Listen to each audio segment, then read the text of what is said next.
Hello. We are here for the scene building and building suspense. If you're not here for that, then you're in the wrong place. We have a very diverse group of panelists. Teleplay, nonfiction, short story, crime novel, cozy. We've got it all up here. So let's start off with, starting on this end, start by telling something about yourself. I'm Michelle Chouinard. I used to be a professor back in the day of developmental psychology, and my husband still doesn't understand why I quit that job so that I could write novels. She's also a nominee for the Mary Higgins Clark Award.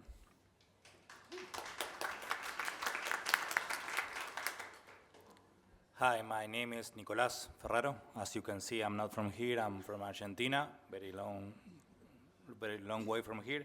So first of all, this day we are talking about crime. Probably the biggest crime we have here is what I'm going to do to the English language. So please, I'm going to apologize. Be kind. Wait to the end to start me in the back in the room. But I write noir fiction, especially set in the borders. And he's nominated for the best novel.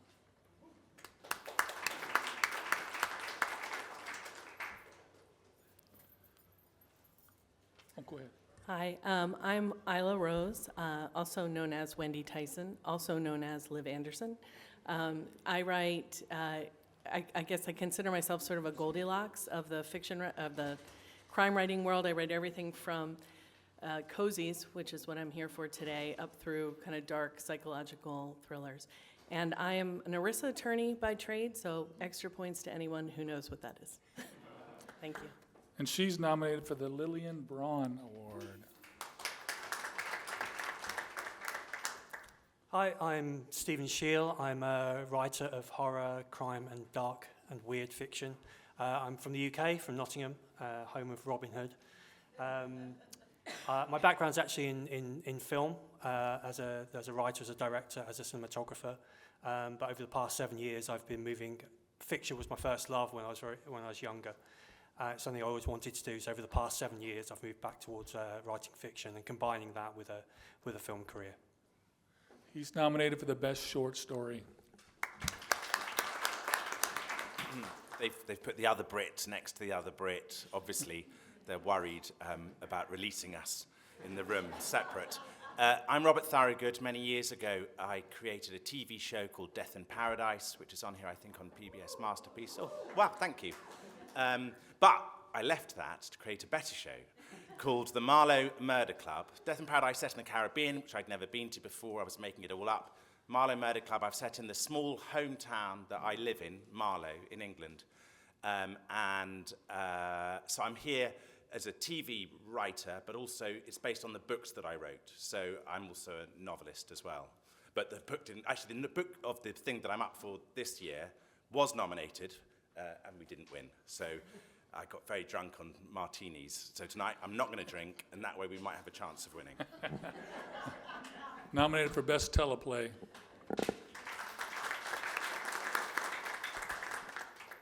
My name is Deb Miller-Landau, and I think I'm one of the few nonfiction writers. My book, A Devil Went Down to Georgia, is about the 1987 murder of a black woman named Lita McClinton Sullivan. And I first wrote about the story as a writer for Atlanta Magazine back in the early 2000s. And I come from a travel writing background. I used to write for Lonely Planet and traveled all over the world. And have done a little bit of everything. I've been a scriptwriter, a corporate content marketer, ghostwriter for executives, and but I love to read fiction, but I like to get my hands dirty with research and write nonfiction. She's nominated for best fact nominee.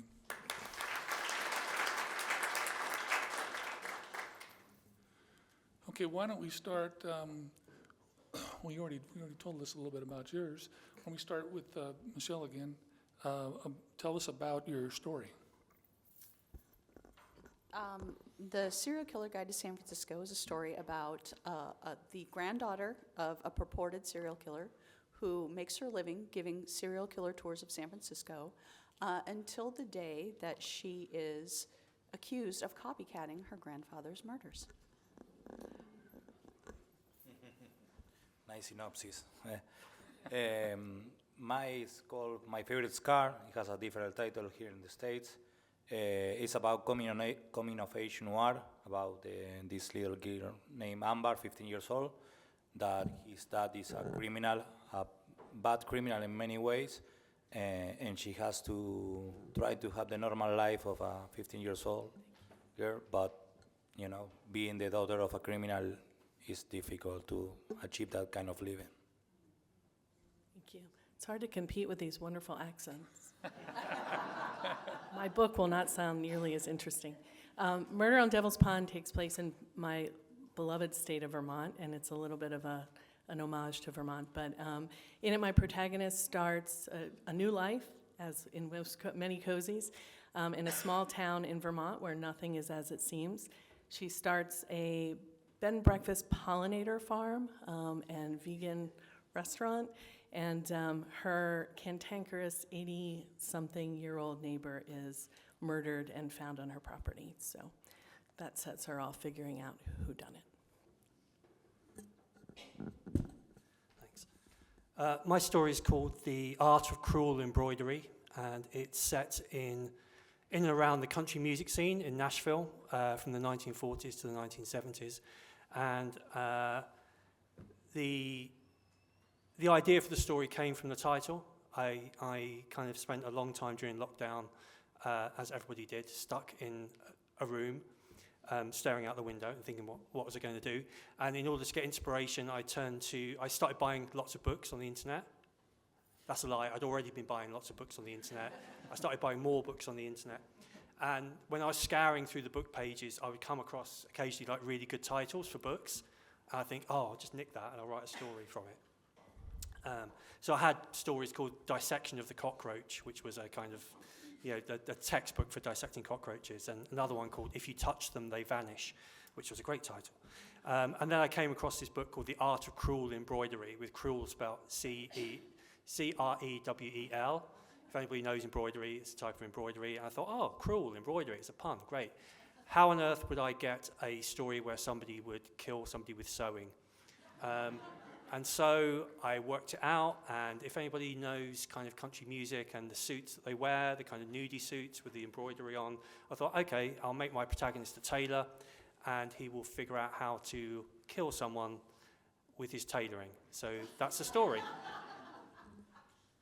Gosh, that's amazing, isn't it? I love the fact you start with the title and then just reverse engineer everything from that. I started similarly. I've got amateur sleuths, so Death in Paradise was about a detective, about the police, and sort of Richard Poole, the original detective, was sort of my Hercule Poirot. I'm obsessed with Agatha Christie, and I've always written cozy crime. And as well as Hercule Poirot, obviously Agatha had Jane Marple, and I wanted to do like a modern-day Jane Marple in modern England. And similarly, her neighbour is murdered, because how do you get an amateur sleuth? How do you activate an amateur sleuth other than they bump into a dead body and then discover that they're really good at finding who the killer is? So Judith, who's a 78-year-old woman, lives in the home counties, gathers together a coterie of friends to help solve the crime, in no way, totally coincidentally, almost identical to Richard Osman's first book, The Thursday Murder Club, which came out 3 months before mine, and I think he was more irritated by that than I was, because by the time my book came out, he'd been the best-selling novelist of the year, so the halo effect certainly helped all of us in the cozy crime world after Richard. So like I said, my book is about the murder of a black woman. She was a socialite in Atlanta and married to a white guy at a time when interracial marriage was not a thing in Georgia and in the South, and they were a millionaire couple, and when she was murdered, basically the long story is that the case went cold for a very, very long time, and it took almost 20 years to bring her murderer to justice, and it involves a hitman and an international manhunt. And I get so envious when I hear fiction writers talk, because I get to make up things and get that luxury, but it's practically so a crazy story that it's kind of reads like fiction. Yeah, I write fiction, and I've always thought about writing a nonfiction, but it scared me because of the fact-checking. I was involved in a lot of violent crimes, but one particular story I wanted to write was how my aunt and my cousin hired a hitman and murdered my uncle, my favorite uncle. Whoa. And maybe we could talk later.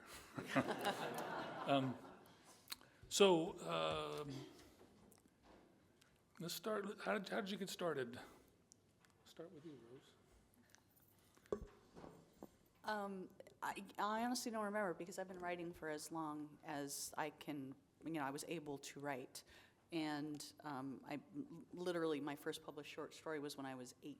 Wow. So I guess, does that count? I mean, it was just a local newspaper thing, and they had kids send stuff in. They would have published anything, I'm pretty sure. But, I put myself out there, which is probably a good lesson for aspiring authors. The voices just have always been in my head, and they always have wanted to come out, and writing has always been a way for me to escape and to relax. And so eventually I just decided I had to give a shot to publishing the actual book. In my case, it all started with a video game. It was called Max Payne. I was not used to reading. Reading was like when you do something wrong at your home, your father say, read that book, and you say, I hate reading, because probably it was an old book that I cannot relate it to that. So I was like playing this game that it was very interesting, the story especially, not only the effects or the gameplay or whatever it was. And it was like I was captured by that. And at sometimes the main character says, I was feeling like Sam Spade or feeling Marlow, and I say, oh man, this guy who are, and that started all because I was start reading, voracious. I don't know if that's the right pronunciation, but I went to every used bookstore. What do you have? What do you have? And I was like, oh, read David Goodies, read Jim Thompson, read Chess Williams, and it was very strange because in Argentina we have this idea that we can write these kind of stories. We can write because we don't have private detectives, because the order is against all of us. So it was very relieving that found some authors that they are doing noir fiction in Argentina, and that allowed me to start writing my kind of noir. But that it always happens in New York, it always happens in Chicago, it always happens in San Francisco, and then it was, okay, let's make it happen here. The very first thing I wrote was a newsletter in my household. I was about 8 years old, and I typed it on a typewriter, and it told all of the things my parents had been fighting about. So they were not thrilled with that. But it started a love of writing that I wrote short stories throughout my teens and 20s. But I used to work with at-risk teens. My background is in psychology before law. And I saw some really rough things. I worked with some kids who really had a rough start in life. Everything was against them, and a lot of them made it anyway. And I went from there to law school on the main line of Philadelphia. And if you're familiar with the main line, it was quite the juxtaposition of both setting and career. And it gave me a lot of material and a lot of things to think about. And I wanted very badly to transition to writing novels. But I was working for a large law firm at the time, and I had just had twins, I had another child, and I just was like, when am I gonna write a novel? And my husband, who's a mechanical engineer, an introvert, and doesn't understand fiction at all, one day he just looked at me and he said, if you wanna write a novel, then write a novel. And I was like, okay, that makes sense, and I did. So I started at like 4 a.m, and my very first book was born, and my agent at the time called it my training bra novel. And it sits on a shelf, but it started a love of writing. So here I am. Thanks. I grew up in a house full of books. One of my older sisters, Tina, loved Agatha Christie, so we had all of the Agatha Christie paperbacks, the 1970s ones, with the painted kind of covers that were quite gruesome occasionally, if anybody knows those. And I always wanted to be a writer when I was a kid. I had absolutely no way of achieving that because I grew up next to Heathrow Airport. When I say next to, there was our house, there was a river, there was a field, there was the airport. We had planes going overhead every 2 minutes. Everybody in my family worked at the airport. My dad loaded cargo onto planes. My mum was a cleaner. My other sister, Colleen, worked in import and export in the office. There was no kind of creative kind of background to our family whatsoever. There was, I was the first person to go to university even. So I was always writing, but had absolutely no concept of how I would ever become a writer. It was just not, this was pre-internet as well, so there was no, you can just look it up. You could buy the Writers and Artists Yearbook and it might list a load of kind of names of agents and things. You're like, well, what do I do with this? So I basically did my degree and then moved to Nottingham because it was much cheaper to live in than London or near Heathrow Airport. And I was on the dole for a couple of years, unemployed, writing loads and loads of stories. And then I met up with a group of people who were in making films. And so I moved into writing films and making films and became, writer-director, making short films, made a couple of features. But always had in the background this thing of, writing for the screen, unless you are very successful, is a very frustrating thing because a script is not a work of art. It's half a work of art. It's not, if it doesn't get made, there's just no satisfaction in it. It just sits there and, you can't do anything with it. It's really unfulfilling. Whereas at least if you write a story, you can get it out there, you can get it published, or even you can get somebody to read it and it is a finished, complete thing.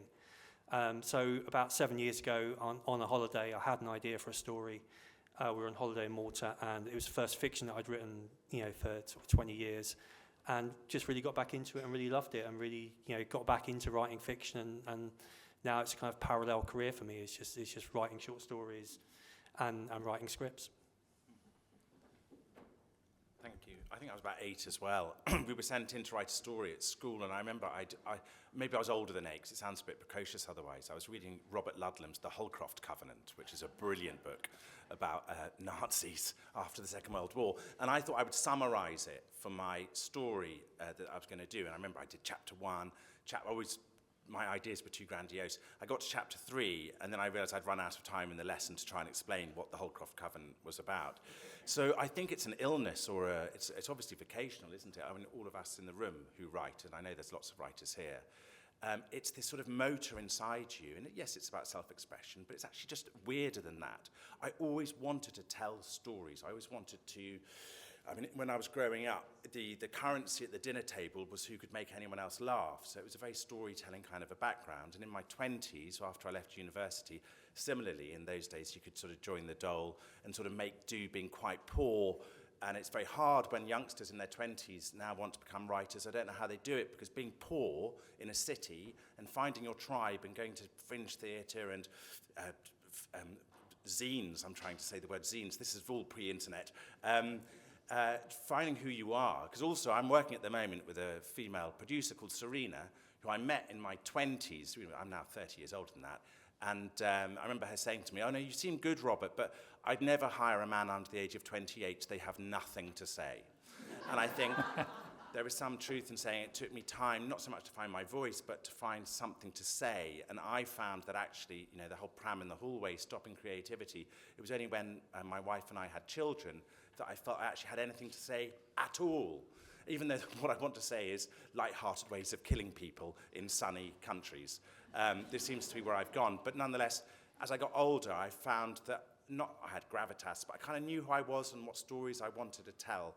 So finally, I'd caught up with myself. But it's pretty merciless when you don't know what you're doing in your 20s or even your 30s, isn't it? It's easier to do as you're older, I think. I too won a contest when I was around 8, and that was it. But so I've always been a writer. But same thing. I got married. I had twins as well. They're now 18.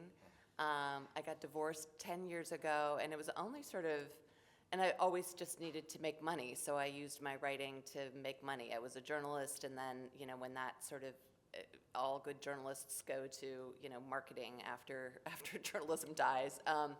And I always sort of just felt like I was always writing for others. And I think it wasn't until I got older and got divorced and started to really realize, like, you know, I have a lot to say and a lot of things I want to express, and had sort of the confidence to finally do it. And then I think the pandemic was a great impetus for me to just go deeper and go quieter and really discover my voice on a bigger scale.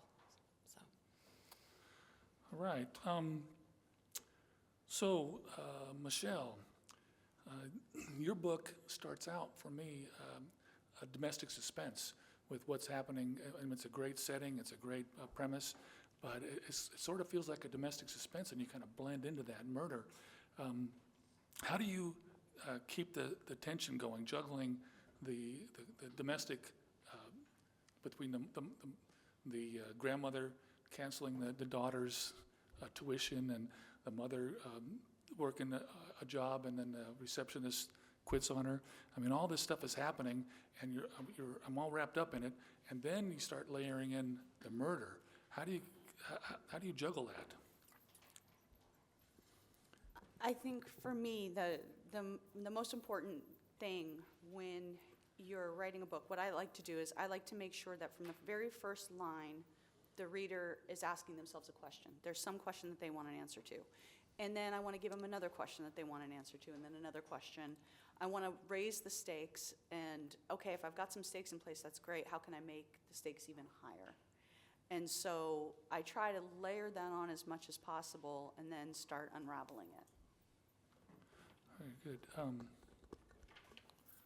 You want to try that question, or you want to? Yeah, but I didn't write his book, so I don't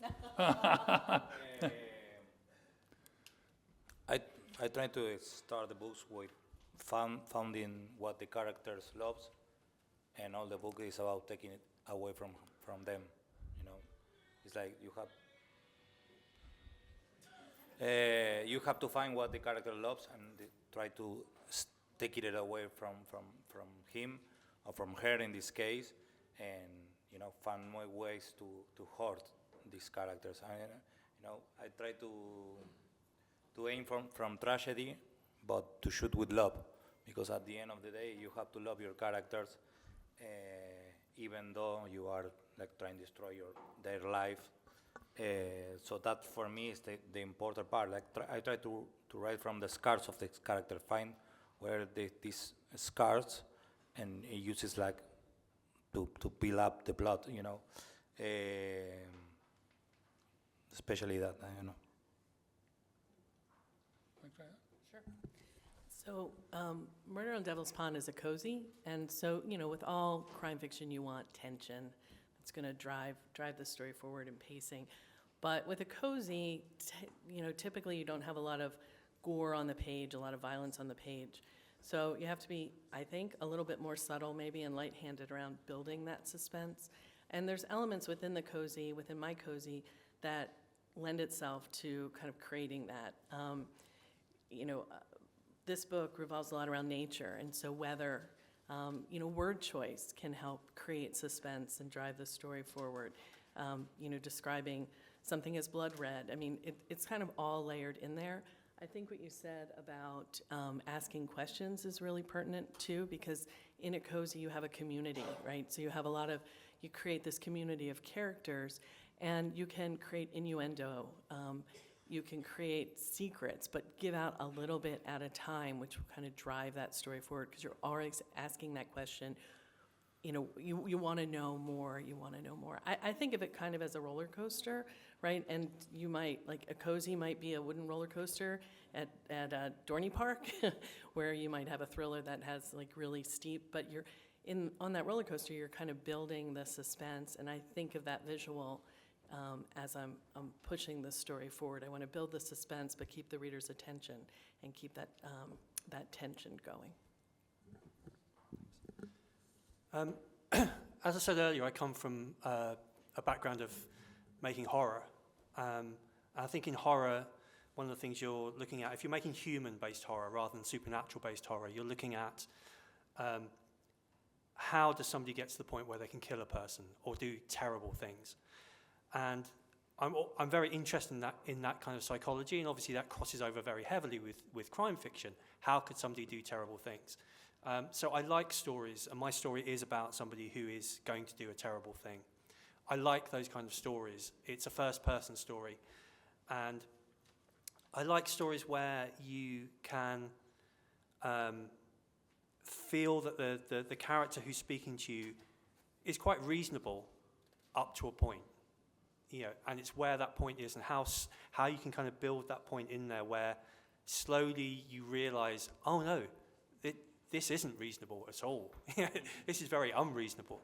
On the plane on the way over here, I was reading Donald Westlake's book, The Axe, which is very much one of those stories, which is about a guy who's laid off from his job and decides to kill a bunch of men. And it's all first person, and at points it sounds very reasonable. You kind of get it. You kind of go, oh yeah, I mean, the economic climate is quite bad, and this is one way of getting it. Do you know what I mean? And you're pulled into it, and then at other points you're just thinking, no, this is not reasonable at all. But I think one of the things that you can do when you're writing in the first person, as well as presenting that kind of frame of mind, is that the person who's telling you the story is not necessarily telling the truth. They're not necessarily giving you the full amount of information. They may not themselves be aware of the full amount of information. Again, that's something in The Axe which is quite interesting. You can see the lead character, you read the character describing things that he's done, you think, oh no, that's a terrible mistake, and he doesn't see it yet. And so that's something that you can do in the first person that's actually quite difficult to do on screen. You can't, on screen you're showing everything, but in stories you can be very kind of interior. And so I think that kind of discrepancy between what the character knows and what you as the reader are gleaning from what the character's saying, I think that's a really good way of building suspense. Yes, also in the sort of the cozy space as well. Sort of at a big level, the trick, I think, is to not think of it as a whodunit. People often say, oh, you're doing the whodunits, and actually whodunits are not very interesting, because we tend to know that there's 5 or 6 suspects, maybe one of them's the killer, and lo and behold, they are. Whereas really good questions are to ask is, how was it done, or why was it done? So it's sort of a macro level when you sort of compose your cozy crime, because it's essentially it's not as deeply psychologically gripping as a real crime novel, or indeed a real story that's been told through journalism, because it's supposed to be fun and engaging. There has to be something about the setup that has this big question that you are going to deliver right at the end. And then there were none. As people start to die from 10 down to 1, there's a promise which is, God, they're all going to die one by one. And so you have to keep reading because you want to know what the end is. And sort of offering up a magic trick, for example, if it's a locked room mystery, you automatically can't put the book down because you just want to know how to get to the end. And as far as revealing clues, quite often in the world of cozy, we're in the world of sort of middle class or well-to-do neighbourhoods, because what we're sort of saying is this is a world of nice people, librarians, teachers, and underneath that veneer are beating black hearts of murder. And so again, that's the promise that you're making, because you can't create suspense in the traditional way through somebody coming through a door with an axe, because that's not the world that we're in. And the final thing that I've really tried to learn to do, because I do golden age style murder mysteries, there's a denouement where the detective sums up for way too many words. And I remember in the Marlow Murder Club, which was my first Judith Potts story, my editor said to me, look, it's a great denouement, but it's very boring. On television, it's bad enough. They just walk around for 10 minutes, whereas in a book, you're just reading this sort of monologue. And I realized that I needed to try and introduce tension by having other things go on. So in the 4th Marlow Murder Club book, Murder on the Marlow Bell, which will be out in America sometime this year, the denouement happens in the middle of a performance of The Importance of Being Earnest, and Judith is playing Miss Prism. So the tension there comes from the fact that she's trying to solve the crime, because brilliantly, all of the suspects are in the audience, because it's an amateur dramatics night, so obviously they're in the audience. But she's on stage trying to solve the murder, whilst the rest of the cast are trying to continue with the performance. So by trying to create, it's sort of artificial, really. You're sort of creating reasons for there to be tension and sort of irony, because a light-hearted murder mystery otherwise is going to be possibly too cozy, can be too cozy. I've been so fascinated by what everybody's saying. I kind of forgot the question, but I'll just riff anyway.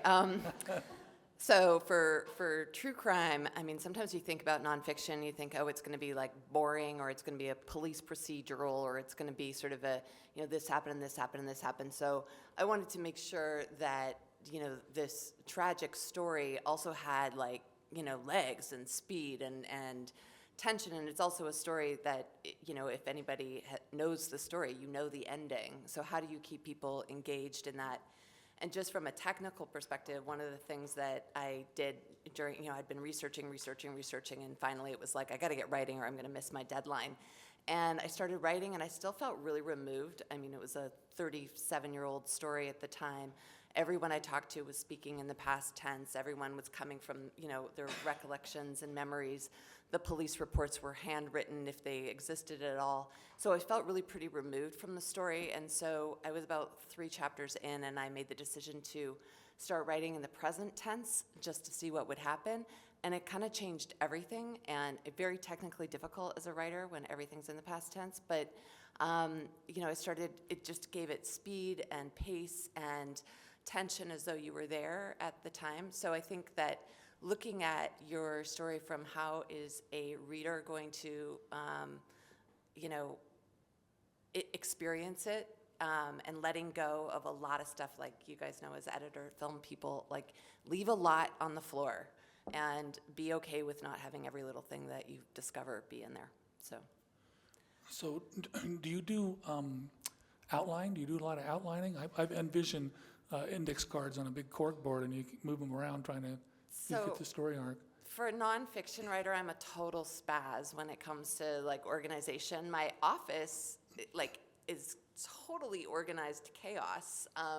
So I can tell where everything is and where things are. But I did have to get a little bit more organized. I started to use Scrivener to I couldn't write in it, but I used it to organize everything, because I had a lot of digital files, and then I had a lot of interview transcripts and a lot of you know, paper files, and so trying to figure out where to kind of house everything and keep track of everything was a challenge for sure.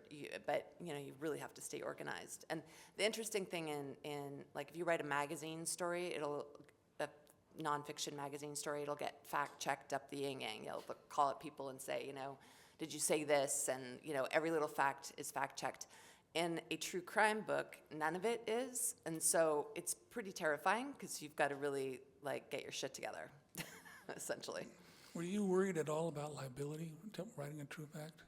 Yeah, but I mean, I kind of made the commitment to myself. At one point in the writing process, I was like, you know what? I'm just going to write a fiction. I'm going to write a novel based on this true story. It'll just be much easier. And my agent was like, no.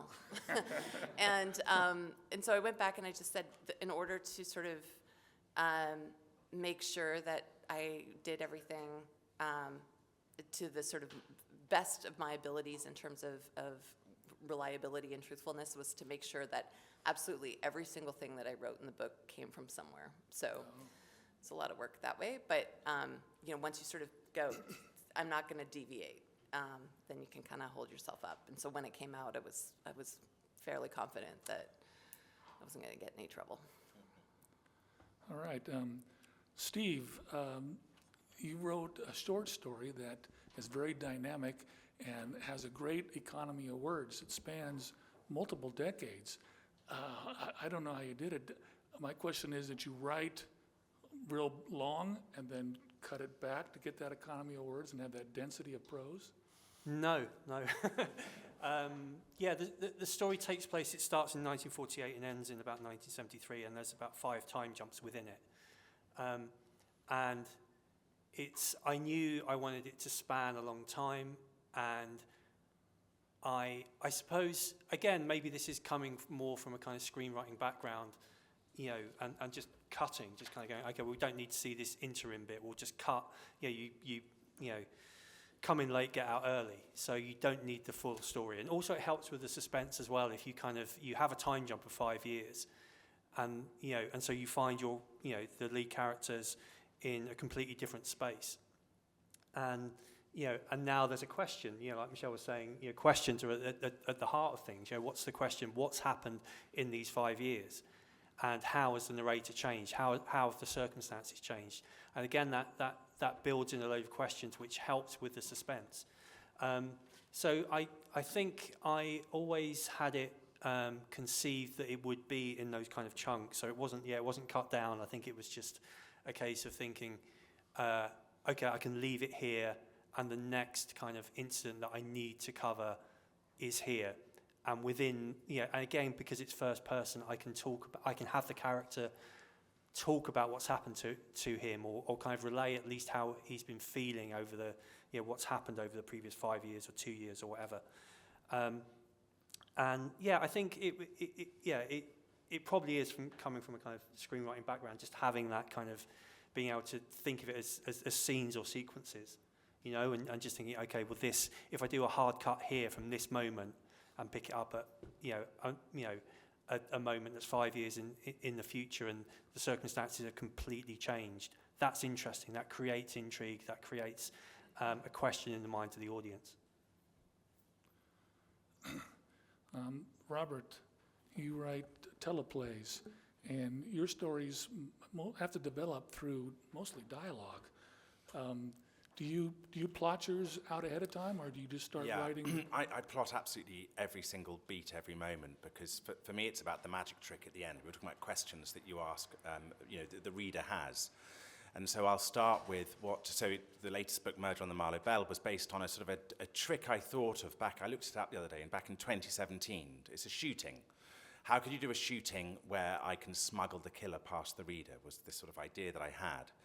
And so I've spent the last 4, 5, 6 years sort of with it at the back of my head going, I can't make it fit. I eventually put it on a boat called the Marlow Bell, and suddenly that's where the story is. So I start sort of with the end of the story, which is that there's going to be this shooting, there's going to be a reveal of how the shooting happened, which means we're going to be on a boat. It's quite a flamboyant murder, so I'm thinking, what world can that be? I'll do amateur dramatics, because it's very cozy, it's very small town, but also it's going to be full of very sort of popinjays, people who also believe that they've been thwarted, their talent has not been, all of the reasons why it'd be really good to put them in a murder mystery. So the problem I have is that sort of I start at the end, work backwards, but plot every single moment. But then when you come to read it or watch it on the telly, you start at the beginning and go to the end. So for me, it's a very odd way of working. And you can get to the end of the process, which is to say you have finally finished the whole thing and discovered it doesn't quite work because you've been going in the wrong order. Whereas proper literature, in inverted commas, you'd follow the characters, and the characters would tell you what to do. Whereas with murder mysteries, quite often it's the magic trick telling you what to do. So everything's plotted. Unfortunately, it makes it quite boring, that process. But it means when I write, it's very freeing, because I don't have to worry about plot. It is just, at that point, just dialogue. All right. Ayla, who was your main influence? What's your favorite book? Stephen King. I started reading Stephen King at a really young age. I think I was in second grade when I got that first book out of the library. I'm not sure how much I understood, but I spent a lot of years reading his novels, and he's an amazing storyteller, but he does character really well. So I read a wide range of books in a lot of genres, but I would say if I look back, he was a big influence on my writing, which I know is a little weird because I'm sitting here in the cozy category, but I do write a variety as well. What was your favorite of his? The Stand. The Stand. I think I've read it like 12 times, and I find something new each time. Did you read the unedited version? I did. There were some terrible scenes in there. Yeah. Michelle, you want to take that question? Who influenced you, and what's your favorite book? I cut my teeth on Agatha Christie from the time I was very, very young, probably inappropriately young, to be fair. Sue Grafton, when I got a little bit older, I loved. I guess my favorite, to pick a favorite, it's like picking your favorite child, right? It's so horrible. So I'm going to say that one of my favorite Agatha Christie books that a lot of people don't know, or at least don't name, I could Murder on the Orient Express and Death on the Nile, right? But Death Comes as the End is one of my favorites and is very cool. Anybody else want to take that one? Go ahead. When I was trying to write this book, I love James Alice. I love his books. They're amazing in their own way. But I think everybody here can relate. Like when we start writing, we'll try to be like something else. Like that's our bigger failure, because we cannot write like that. We have to accept that, and that's okay. You are going to be your own boss. You are like this little bird that is stealing from everyone, not like Tarantino, like steal too much, but you have to steal from everyone you love, because that's the way you found your own voice. Strange, because it's borrowing from all the other writers that are very good at their job. In the case of this novel, My Favorite Scar, I try to do like, Daniel Goodrell, Winter's Bone, this magnificent book, and he has like this movie that from Deborah Granick, and I try to say it's very hard to find like a noir novel with a main character as a teenager, female teenager. And it was, okay, I want to try to do like that. Try to write this book in that character, and try to do like the summer version of the Winter's Bone, because it's very strange, we are used like top guys and everyone, private eyes, and what is really going on when you have a female teenager as your main character. And I love that Daniel Goodrell also he has like this poetry, because when we talk about crime fiction or cozy mystery or whatever you want, you talk like, the genre has its own voice and you have to write like that. Screw that, man. Write whatever you like, still from the greats. That's in my case. Your title has suspense in it, makes me want to read it. There's also a great quote that almost says it all. I think that from now on, I'm going to be the one who chooses the shape of the scars. Yeah, thanks for pointing it out. This, like I say, I try to write from the scars of the character. In the case of Amber, we are talking about suspense. And you talk about some suspense, you are talking about conflict. For me, it's like that. What bigger conflict than the family? For me, it's like, because in this case, family is the one who has to support you, to help you, to cover you, to treat you well. But what happens when family is the one that puts you in risk? So that's the question, the main question that I try to answer through all the novel. It's strange because someone shot his father and tried to murder them and tried to kill them, but that's not the important part. The important part not is finding who is the killer, but finding who is her father and finding who is she herself. And sometimes when we have this traumatic experience, we learn something. I know that when we talk about crime fiction, noir fiction, it's like, we read it, they are very dark, but we read it because of that dark, because it allows us to reconcile with our darkness. Okay. Deb. What do you think is the most difficult part of the book? Where to start? Because in that genre, maybe you would start in a court case and work backwards, or maybe you start at the murder. What's the most difficult part of the book for you to write? So for like magazine stories, you start where the action is all the time. Pretty much any editor will tell you that, start where the action is. So that would be starting with the murder. The prologue of my book starts with me sitting in a minivan in the middle of nowhere waiting to meet with the hitman. So I felt like that was pretty good action. I think that's a hard thing to try to figure out how, do you go sequentially? Do you take people back and forth in time? How many different perspectives do you bring in? And I think those are really the hard questions. And I think you just go, and it starts to reveal itself how it's going to be. For me, our panel's about mood and setting, and for me, the murder happened in 1987 in Atlanta, Georgia. It's at a time when CNN is becoming the first, 24-hour news station. It's the height of the AIDS, epidemic. It's, just a few years after the Atlanta child murders, so black families in Atlanta are still, terrified and vigilant. And it's also a time where things are changing. The National Democratic Convention's about to happen for the first time in the South. And so I feel like that sort of helps to inform how to place your story, So for me, it's true, but it's not anything to do with the character, but it's the time that she grew up in. So, that helped a lot too.